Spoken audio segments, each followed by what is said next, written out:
Boris Johnson has said whether or not the COP26 UN climate summit is successful is a question of will. Speaking in the Commons following 2 days at the summit, the Prime Minister said we can take heart from what has been achieved at the conference in Glasgow so far, but warned that whether the planet can avoid climate disaster still hangs in the balance.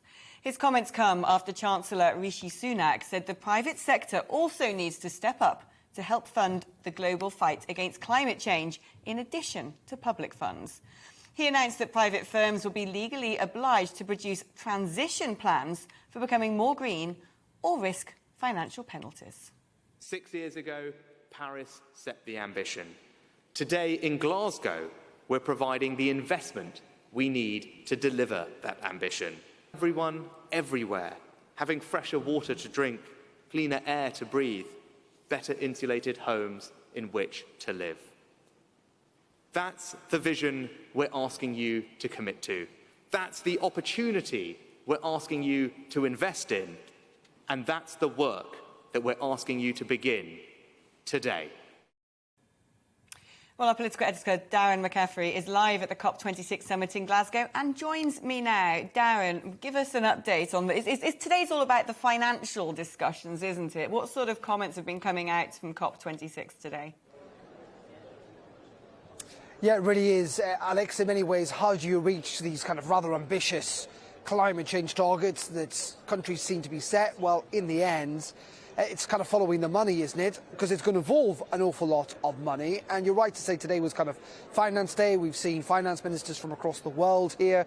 Janet Yellen, for example, the US Treasury Secretary, was here. Rishi Sunak, who you've just heard from, the Governor of the Bank of England, was addressing COP26 as well. And Rishi Sunak's argument essentially is that the private sector needs to play a big role in this as well. Prince Charles was making the same argument in Rome at the weekend and earlier in the week here in Glasgow.